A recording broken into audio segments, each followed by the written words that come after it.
What have you been seeing in terms of young people getting not only addicted but also sadly overdosing in recent years?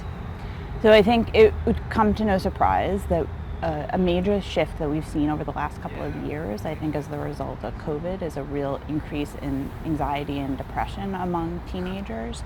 And so for some of those really looking for relief from the symptoms that they're experiencing. And so some of them may try to use drugs in order to relieve some of those symptoms. And so I always go back to this phrase that like behaviors make sense. They're trying to actually do something that makes sense and it's going to make themselves feel better.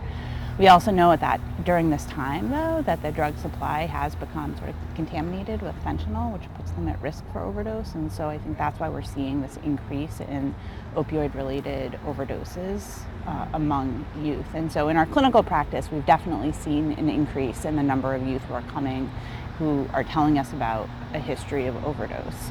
A lot of those youth don't necessarily engage in regular drug use. Some of them do, but may have just tried a pill, been exposed. They didn't know that they were going to be exposed to fentanyl, and so the overdose was a surprise to them and to their family. Before we talk about potential treatment, how are they intersecting? How are they finding these drugs? Is it through a family member, off the street, a friend? How do they come into contact? Yeah, it really varies. It's a really great question. We always try to ask too, because then as we're trying to think about prevention, we want to try to give them tools about what things that they might want to do to try to prevent them reaching out to those sources in the future. We're hearing a lot about them purchasing them on social media and then also from friends who I think are also purchasing them through social media, which is a shift. I think, 5 or 6 years ago, it was buying more from friends, not from family.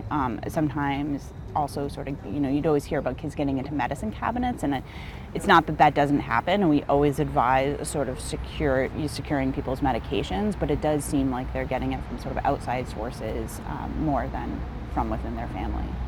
And are they seeking opioids specifically, or are they seeking, I don't know the exact word, but something that might not be as strong, but then receiving something that is an opioid or something that's laced with fentanyl? Yeah, that's a great question. So some of them are actually seeking opioids, but what they might be looking for is like a Percocet or an oxycodone. And so that what they think they're buying, we'll say, what did you think you were buying? You're like, well, I thought I was getting a Perc, or I thought I was getting an oxy. Some of them, and that's to relieve pain, and that might be physical pain or it might be emotional pain. Some of them, though, are actually looking for stimulants like Adderall, or they might be looking for benzodiazepines, which are medications like Xanax or Valium. And then it's just that what they end up purchasing is what we call like a pressed pill, or is contaminated with fentanyl, and it isn't actually what they expected.